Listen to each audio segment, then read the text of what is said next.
श्री सहरावत मेरी राम राम। आज हम सब लोगों को पता है कि हमारे सामने क्या समस्या खड़ी कर दी सरकार ने। हमने 13 महीने तक किसान आंदोलन लड़ा, हमारे 750 किसानों की शहादत हो गई। इस सरकार ने हमारी कोई सुनवाई नहीं करी। मेरी माताएं बहनें दिन रात क्रांतिकारी बन के इस आंदोलन में हमारा साथ दिया। आज मेरी माताओं बहनों के सामने मेरे बरवाड़ा जिले के बरवाड़ा हल्के के सामने एक ऐसा कैंडिडेट उतारा है जो कि पढ़ी लिखी, हर समस्या सुनने वाली और कर्मठ, ईमानदार, मेहनती नेता है। इसके लिए हमने दिन रात मेहनत करके इसको भारी बहुमत से विजयी कराना है। मैं बताना चाहती हूँ मेरी मातृशक्ति को, हे मेरी माताओं बहनों, आपके सामने ऐसा सुनहरा मौका ना तो अभी तक आया है और ना ही आएगा। ये मौका अपने हाथ से नहीं जाने देना।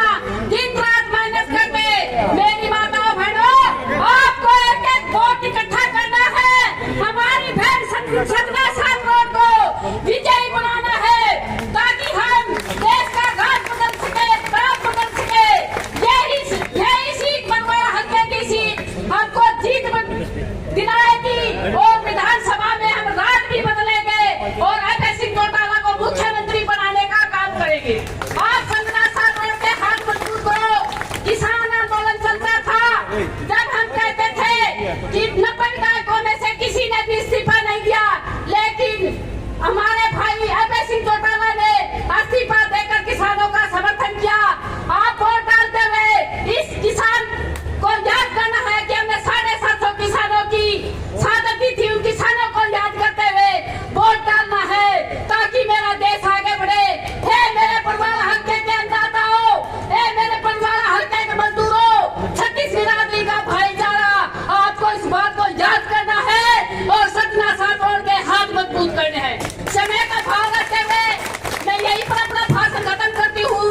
सतना साथ रोड, सतना साथ रोड, किसान मजदूर एकता, किसान मजदूर एकता, 36 बिरादरी का भाईचारा, 36 बिरादरी का भाईचारा, भीमराव अम्बेडकर, ताऊ देवी लोग, अजय सिंह चौटाला, सतना साथ रोड, जय जवान जय किसान। धन्यवाद जी। अब हमारे बीच में जो मैडम जी का पगड़ी के साथ सम्मान किया जाएगा, उसमें हमारे जो ज्ञानी पंडित जी दादाजी हैं वो स्टेज पर आए और वेद सिंह सरसोद से स्टेज पर आए, पंगाड़ से सोनू और बिचपड़ी से धर्मपाल है, कपूर सिंह सरसोद है स्टेज पर आए और मैडम का पगड़ी के साथ मान सम्मान करें। अब वेद सिंह और हमारे गांव से जो कृष्ण है पुराना इनालो के वर्कर भी है, वो भी स्टेज पर आए और मैडम का मान सम्मान। धर्मपाल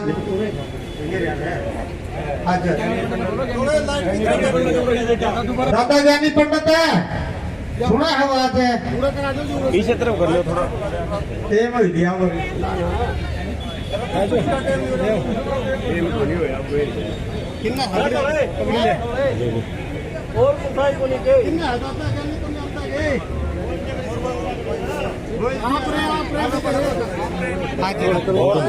बूढ़ा आदमी ले लो, आ जाओ, बूढ़ा आदमी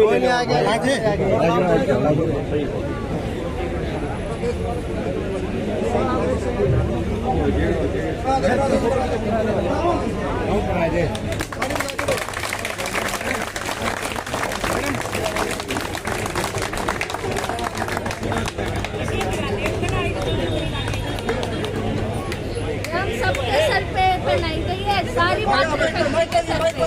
एक बार बोलो जी।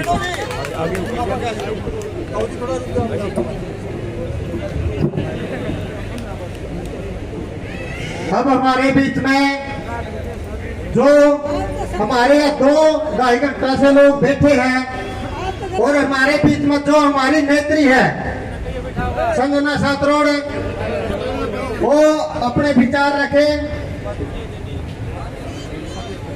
भारत माता की, भारत माता की, वंदे राम राम की, किसान मजदूर एकता की, 36 बिरादरी की, मेरे बड़े बुजुर्गों की, मेरी मातृशक्ति की, मेरे युवा भाइयों की, छोटे बच्चों की, इधर उपस्थित मेरी सभी माताओं को, बहनों को, युवा साथियों को, बड़े बुजुर्गों को और छोटे बच्चों को राम राम। मैंने कुछ उसूलों से राजनीति में आई थी। उसमें मेरा पहला उसूल यही था कि मेरे लिए, मेरे बरवाला क्षेत्र का प्रत्येक इंसान मेरा मुख्य अतिथि, मेरा वीआईपी है। इसीलिए संबोधन के समय अगर मैं किसी का नाम नहीं ले रही तो उसके लिए क्षमा चाहती हूँ, क्योंकि इधर उपस्थित प्रत्येक व्यक्ति, सभी पदाधिकारी, आईएनएलडी के साथी, बीएसपी के साथी, किसान भाई, मेरी माताएं बहनें, जो भी इधर उपस्थित है वो मुझे अपना प्यार और आशीर्वाद देने आया है। आप सभी मेरे लिए बहुत अहम हैं। दूसरा उसूल ये लेकर आई थी कि कभी झूठ नहीं बोलूंगी। जो काम कर सकती हूँ वो खुल के करूंगी, जो नहीं भी कर सकती हूँ उसमें संघर्ष और मेहनत में कोई कमी नहीं छोड़ूंगी। तीसरा, 36 बिरादरी के लिए सामान्यता से काम करूंगी, क्योंकि अगर क्षेत्र को आगे बढ़ाना है, देश को आगे बढ़ाना है, तो जब तक हम 36 बिरादरी को साथ लेकर ना चले तब तक हम आगे नहीं बढ़ सकते। और चौथा, कि भले ही नाम मेरा है, पहचान मेरी है, लेकिन जब विधानसभा में बैठूंगी तो आवाज अपने बरवाला क्षेत्र के 2 लाख नागरिकों की उठाऊंगी। आप सभी का इतना प्रेम, प्यार, आशीर्वाद मुझे बहुत हिम्मत देता है और यही हिम्मत मुझे प्रोत्साहन देती है आगे बढ़ने के लिए। हमारे हरियाणा प्रदेश में एक भी ऐसा घर नहीं है जिसने कभी आईएनएलडी को वोट ना दिया हो। हम एक घर ने किसी ना किसी सन में, किसी ना किसी दौर में आईएनएलडी को वोट दिया। क्यों? क्योंकि जब ताऊ देवीलाल हमारे बीच थे तो उन्होंने ऐसे ऐसे काम करे, हमारे सुख दुख समझे, हमारी समस्याएं समझी और उनका हल निकाल के हमें अपने बच्चों की तरह रखा। इसीलिए उनको आज भी ताऊ कहा जाता है। पर दौर हमेशा एक सा नहीं रहता, कभी उतार आते हैं, कभी चढ़ाव आते हैं। वही जब हमारे पार्टी आईएनएलडी के अभय चौटाला जी की सच्ची जुबान की मिसालें दी जाती हैं तो उन्होंने साबित किया, जो मेरा पहला असूल है कि हमेशा सच बोलना है। इसीलिए उनकी विचारधारा से मिली। किसान भाइयों के लिए जब मैं स्टूडेंट थी, पढ़ाई करती थी, कॉलेज में थी, तब से आवाज उठा रही हूँ। जब बोला गया था कि हमारे किसान भाइयों की पराली जलाने से दिल्ली में पोल्यूशन होता है, दिल्ली में पोल्यूशन होता है, तब मैं ही थी जिसने कोर्ट में जाकर ये लड़ाई लड़ी थी कि यहाँ पे पराली जलने से, जो कि सिर्फ 15 दिन जलती होगी और उसमें कुछ जो धुआं होता है बिना हवा के तो दिल्ली पहुँच नहीं सकता, हमें 2.5-3 घंटे लग जाते, धुआं कहाँ से पहुंच जाएगा। जब ये बात उठाई तो पिछले साल ही जो नेशनल ग्रीन ट्रिब्यूनल है दिल्ली का, उसने इस बात को गौर किया और कहा, हमारे आकलन जो है उन्होंने माना और इस बात को सिद्ध किया कि हमारे जो किसान भाई हैं, जो गरीब अपना पेट भरने के लिए हमारे अन्नदाता हैं, उनको झूठ मूठ आरोपी बनाया गया है। उसके लिए आवाज उठाई। जब मेरी शादी हुई तब किसान आंदोलन चल रहा था, तब भी ये मैंने अपनी बात सिद्ध करी कि मैं हमेशा अपने किसान भाइयों के साथ आवाज उठाती मिली। कुछ समय बाद हिसार कोर्ट के बाहर हम मुआवजे की लड़ाई लड़ रहे थे कि हमने इंश्योरेंस के पैसे दिए, ईएमआई भरी, लेकिन जब हमारी फसलें खराब हुई तो वो कंपनी भाग गई। तो ये सारी जो चीजें हैं, मैंने आवाज तो बहुत उठाई।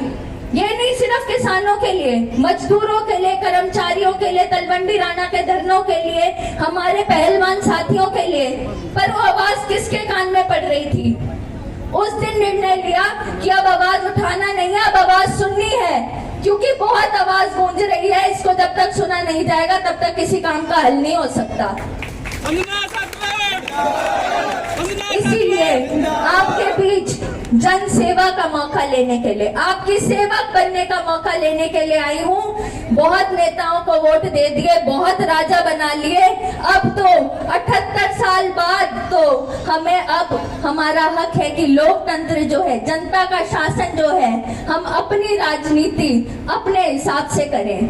इसीलिए अपनी बहन, अपनी बेटी, अपनी बहू संजना सातरोड को 5 अक्टूबर के दिन चश्मे के निशान पे बटन दबा के भारी बहुमत से जिताएं। और इस बात का मैं दावा करती हूँ कि कामों के तूफान उठा दूंगी।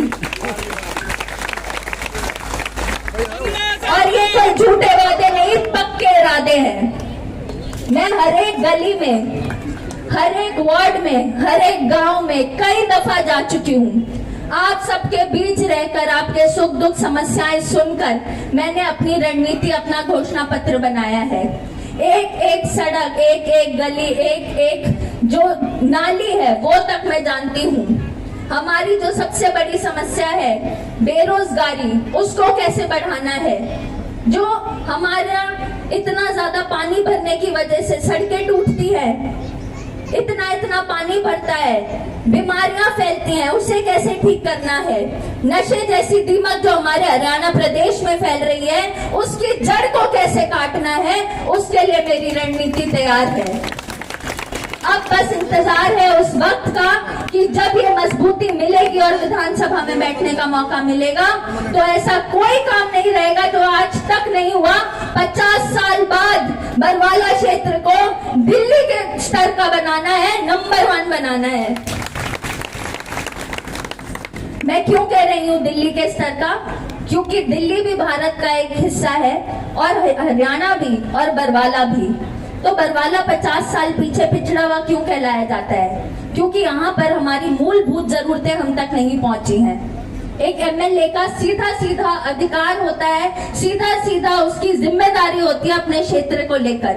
हमारी जितनी जनहित की समस्याएं होती है, सफाई की, बिजली की, पानी की, सड़क की, हॉस्पिटल की, स्कूल की, कागज पत्री की, अगर उसका कोई हल कर सकता है, उसका कोई समाधान कर सकता है, तो वो हमारा एमएलए का प्रतिनिधि होता है, जिसको हम वोट देकर बनाते हैं। तो इस बार 5 साल अपने हालात कोसने के बाद हमारे हाथ में ये रिमोट आया है कि हम अपना प्रतिनिधि चुन सके। जनप्रतिनिधि, प्रतिनिधि का अर्थ है हमारी आवाज। तो आप लोग खूब बुलंदी से आवाज उठाकर इस बार अपनी बहन, अपनी बेटी, अपनी बहू संजना सातरोड का साथ दें। और ये बात दावे से कहती हूँ, इधर उपस्थित मेरे सभी साथी समर्थकों का सर गर्व से ऊंचा करूंगी। किसान मजदूर एकता जिंदाबाद, किसान मजदूर एकता जिंदाबाद, छत्तीसगढ़ का भाईचारा जिंदाबाद। इसी के साथ आप सभी का धन्यवाद करना चाहती हूँ। आप इतनी गर्मी में, इतनी भारी बहुमत में इधर मुझे प्रोत्साहन देने आए, आशीर्वाद देने आए, प्यार देने आए और मेरे विचार सुने। बहुत बहुत धन्यवाद, बहुत बहुत आभार।